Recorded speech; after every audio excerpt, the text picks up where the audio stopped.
Josh, what do you make of this? My head's about to explode. There's just a lot of information. Good day, everyone. Holy moly, have you heard the news today? There's been a lot of it. This video, I'm going to bring you some of the conversation we had with one Kyle McLaughlin with the world-breaking, mind-bending news of Spartan and Mutter together at one place at one time. That's right. The news broke as I was talking to Josh this morning on Davis and Chase. Got him on the line. We made it happen. So I'm going to play that interview for you so you know that's just part of it. The entire Davis and Chase episode will be available tomorrow on all of your podcast players. I also want to welcome a couple more Patreon members to the family. How about Ryan Hart from the Flatline OCR team? Hart Fit. You're going to be hearing a lot more about him shortly. And I'm also welcoming our pal Bonnie. Bonnie, long time, first time caller. Welcome to the program, Bonnie. All right, let's get to this interview with me, Josh, Kyle. Away we go. We just had Adrian on. And no idea that a text was coming my way from the Spartan PR team to alert me of this historic occasion. We even just talked about so we're talking about partnerships. So we had Adrian on because OCRWC has partnered with ORM. We're going to do their broadcast of the OCR World Championship races. We're super excited about that. And we were talking about brands working together. I said we just saw Joe DeSena going through EST, cats and dogs living together. What in good name is happening? And then I get this email that says, for the first time ever, Spartan and TM together in Central Florida this year, not next year, this year. What do you want to tell us about it, Kyle?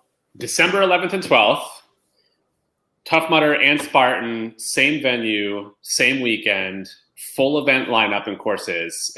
Your chance, if you're an OCR fan, right, and you've been looking, and it's funny, we've been in Central Florida the same weekend before, right? If you remember December 2019, we were like 20 minutes down the road from each other.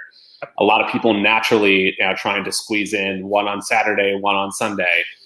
Now you can do it. So we'll have one big combined festival area. There'll be a Tough Mudder start line on one side, a Spartan start line on the other, one big joint festival main stage surrounded by Tough Mudder and Spartan festival contests and activations. We'll have games and feats of strength and other crazy things happening through the course of the weekend. But it's a monumentous occasion. It's something we're looking to make an annual tradition. So it'll be sort of the end cap to our season every year. Will be one big joint festival of obstacle course racing.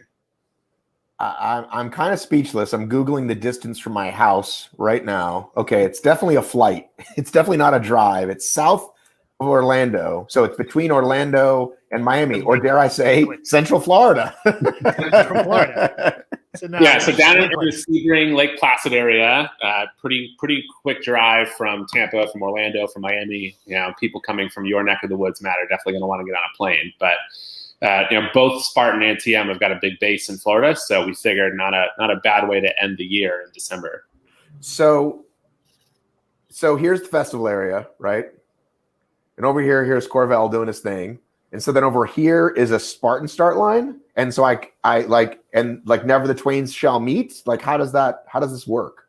So one big registration area, whether you get a Spartan ticket or a TM ticket, you'll come in to one joint festival. There'll be a giant line down the middle, an orange side and a red side, and the stage sat directly in the center. So you'll see, Spartan awards contests, followed by Coach on the stage doing his antics. Competitions throughout the day, things like pop and lock, and some of our Tough Mudder contests on one side, the Spartan contests on the other. For people to be able to cross over and see sponsors from both brands, one big joint merchandise store selling TM and Spartan gear. And we're going to, over the course of the next few weeks and months, launch a few opportunities that if you want to try and accomplish multiple races over the course of the weekend, there'll be some unique earnings. Oh, well, you had me at swag, my friend. I think that is the That's the thing, right? Like, where's my special swag? Some people are still complaining about the swag they never got from that Spartan cruise, including me. Where's my special medal? I came on this stupid boat. So so there's got to be like a bib, headband, medal, grail scenario going on. There'll be some good stuff. You get your quadfecta, right? You can come and run, 2 Tough Mudders, 2 Spartans. It'll be a 3-piece medal that you somehow can fit 4 pieces into. We'll figure it out. December 11th and 12th. That's usually I go to run the Spartan Beast and then I go to Universal. I might have to skip Universal this year. It'll be the destination OCR event of the season, right? If you're a Spartan fan, if you're a Tough Mudder fan, if you're one of the few that's a fan of both, you're not going to want to miss that. All right. Well, can we address this? Because your predecessor, your friend and mine, Will Dean. That's 2 mentions of Will Dean on this podcast, by the way. said there's almost no crossover, right? Like the numbers show there's almost no crossover. And I'm not sure I believe that. Like, what do we know about this? What do your numbers tell you? Well, I mean, all the people who do crossover are people who subscribe to your podcast. So you live in an echo chamber. It's the second time we've heard the phrase echo chamber on this podcast. No, we did run the numbers. In the US, it's about 4.5 to 5%. So when we compared we'd used the 2018 season, because we did this back in 2019 before the merger. And we compared all of the registrants from Spartan 2018 and Tough Mudder 2018. It's about 4.5 to 5%, which is it's a big number, right? Like when you think about that in the context of how many people were running both brands that year, that's still 40,000 people, all of whom are listeners of Obstacle Racing Media. So, I hope so. I don't know if you heard. I have kids to feed, and they're getting bigger by the day. You just wait, Kyle. Your kids are still little. They're not eating you out of house and home yet. Okay. So real talk, joking aside. Yes, of course, all the people we talk to are like super honks, but there are certainly, we know people who are like, only do 20 trifectas a year and never even see Mudder or whatever. But you're talking about I assume, like, the reason I'm believing you, don't be offended that I say this, is because I'm like just thinking out loud. Okay, there was a purchase made. You guys had to look into the books, right? And so you had to get some Excel sheets going on and compare names and email addresses or whatever. So it still just seems awfully small. Like, even for the mom and pop person, maybe, how about this? Let's extrapolate. Maybe the same year, but a person that did a Spartan could have done a Mudder the next year. My neighbor who's not really into the sport. So it's not that they've never done it, just in one given year, maybe. So maybe over a 3-year period, it's larger. Yeah. That the method definitely has some opportunities to include others, right? Like, it doesn't account people who registered for Tough Mudder with one email address and registered for Spartan with a different email address. Like, there's a number of different ways you can think about it, but even so, right? Like, that number is not going to jump from 5% to 50%. Right. It's still a relatively small crossover, of people and 2 really different experiences. Right, and that is what we want. And I think people were afraid. I think short-sighted people, like, oh, Joe's just going to make it more Spartan. And it's like, well, no, he's a businessman, and he knows that different brands do, in fact, attract different people. I am curious, though, what he thought. Like, Joe is Joe, but what did he say to you that you can say about what he did or didn't like? I'm guessing he didn't like, the silliness of, ride my hot dog. You know what I mean? I'm guessing he didn't like that. But other than that, like, what did he? I can't even think of the name of the obstacle. It's a ride my hot dog. That's what you called it. I don't know. It's clearly where your head's at, Matt. No, I mean, so I don't want to speak for Joe, right? But we ran it together, and I think it was harder than he thought. So I think Joe had held this notion for a long time that Spartan was hard and Tough Mudder was easy. That the terrain at that venue is challenging in and of itself, but some of the Tough Mudder obstacles, there are some hard obstacles on the Tough Mudder course. I think he had a lot of fun. Like, if you see the pictures of Joe, how many times have you seen Joe Descent a smile in one day? Like, there were some ear to ear grins on Joe that day. And I think just generally impressed by the community spirit there, right? How you could feel that when you walk into a Tough Mudder event. And it was really cool to see the Tough Mudder community kind of gravitate to him as well and thank him for acquiring TM and thank him. I mean, Joe's been a great partner in sort of letting Tough Mudder be Tough Mudder. And they're supportive when we need the support, but they also let us do our thing. Well, if it's one thing I hate let go to waste, it's a good analogy. So I'll do one now. Kyle, I have a friend that used to work at an eye place. Okay. What do you call those eye places? Like an optometrist? An eye place? Like a tarot card reading joint? If it's one thing that I like to do is make a reference, but then not have the word for it so that I lose completely.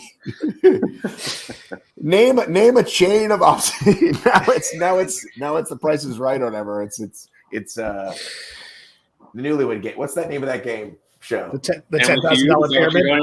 Yeah. Name an eyeglass. Like chain. Pearl Vision. Pearl Vision. Let's go with Pearl Vision. Okay. My New Englanders know what I'm talking about.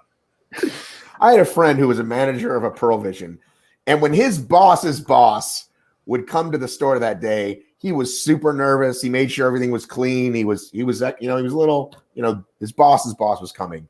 Did you feel you needed to represent the Mudder Nation in a certain way? Were you hoping the obstacles were built a certain way? Did you have any of that going on while you toured the course with Joe? No, not really. I mean, Joe's one, I didn't even know Joe was coming until about an hour before he got there. But two, I just wanted Joe to see Tough Mudder. Yeah, this is his first time. It's the first time he's ever been to an event. First time he's ever run an event. Wanted him to see. Typical district manager move. Like, oh god, the district manager's coming. Everybody clean up. That's Office Max, Matt. That's what used to happen, right? The district manager's stopping in today. Everybody clean up. I knew that people can relate. See, you think I'm effing around here?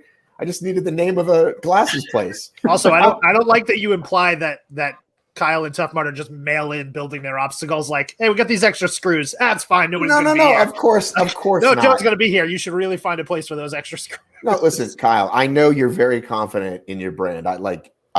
You're very good at your job. I just, he is the boss, correct? He owns it. It's his right. thing. His show. Right. So that's why I wanted to know if you had any of just a little bit, just a little butterflies, a little anything. Like, all right, I hope, I'll tell you, I wasn't planning on running that day, so I was not. I didn't have appropriate. I don't know if you've seen the pictures, but yes. In a staff uniform. We could tell by your polo attire. Yeah, polo is like typical attire for running a Tough Mudder course. Yeah, we like to keep it really classy, but no, I was not at all prepared to run the course that day. And Joe got there. He's like, "Let's go, let's run." Yeah, right. So. That's his move. Joe doesn't put on the spandex, right? Like he wears like pants like this to run it. Like you know what I mean? Like just big cargo man pants. Yeah, khakis and some RD Pros. He had it down. But yeah, we had a great time. And yes, I did run it in a polo shirt, looking absolutely ridiculous. But right. But I knew. I'm like, yeah, Joe just probably said let's go and didn't give you time. Like I knew that, but I don't know what the rest of I think our friend Chrissy, shout out Chrissy, was like, this proves you people who go crazy over having the right gear. Look what Joe and Kyle just did. Like, get over yourselves. Get out there and run. I mean, I got passed on the Beast last weekend by a guy wearing spandex and a Batman mask. So, oh man, your polo is perfectly normal. And Josh still hasn't given it up yet. He's holding on to that. So, yep. All right. Well, this is a banner day.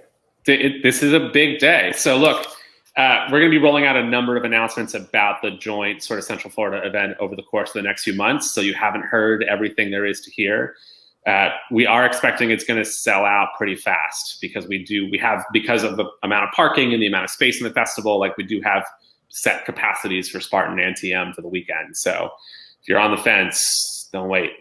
Do you see capacity? Like I was just talking about this the other day. Do you see capacity increasing over time, especially in Florida where pretty much the world is open?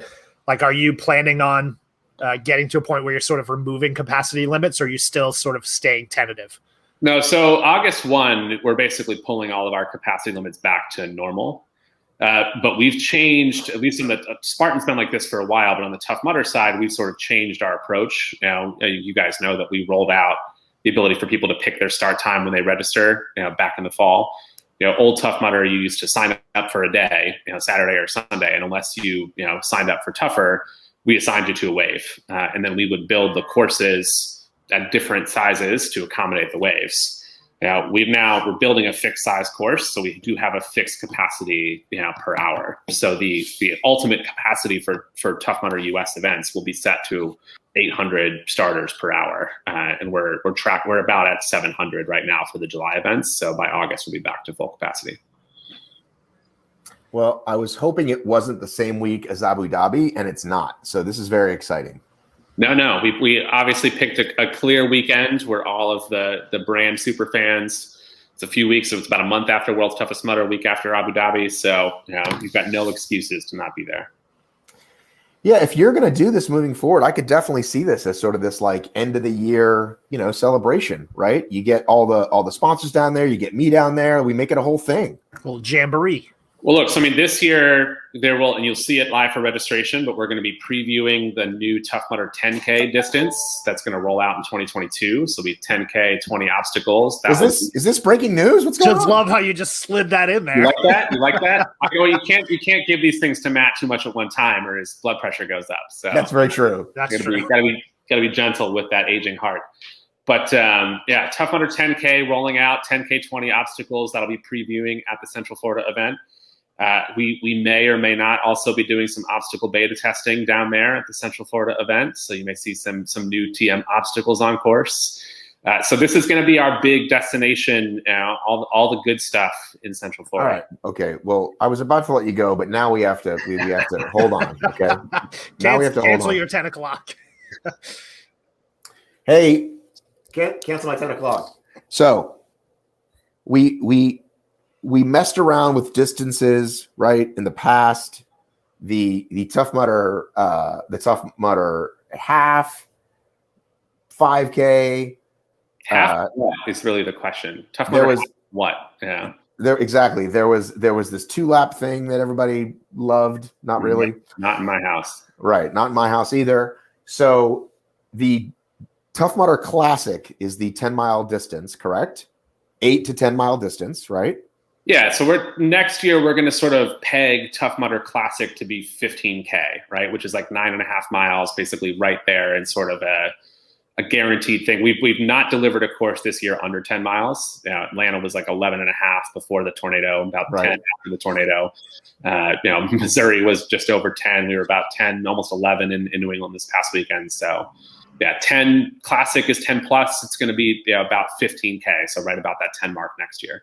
And then you believe you'll get more registrations if you have a 5, a 10, and a 15 all in one location?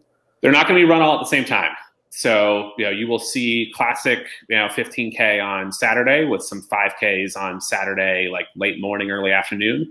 And then you'll get 5K and 10K as the options on Sunday in most markets. And we're going to switch it up, right? There may be some markets that only get 5K, 10K because we've tried to jam a long course in there before and it doesn't fit well, right? Like we're about to relaunch College Station, which was a 2019 venue. We'll be back in 2022 in March. That's going to launch later this week, and that'll only have a 5K, 10K at it because that venue is too tight for a long distance course. Would you believe that since the time I recorded that intro, we got another Patreon member? I went to check to see who I'd missed from the earlier intro, and Obstacle Brother Andy, welcome. Also, Claire Nordyke, another old fan of the show, welcome to the Patreon family. You too, you're loving this, right? You're loving the stuff we bring you. You like when Josh and I are blah, blah, blah, blah, blah. You like the exclusive content, that's right. You got this interview earlier if you're a Patreon member. What else do you get? Oh, you're loving the live coverage that we're bringing. Another announcement coming up about that, as I'm sure maybe if you paid attention a little bit, I don't know, maybe you heard. Anyway, can you tell I'm excited? Can you tell I'm excited? Love you, miss you, mean it. I've got to run.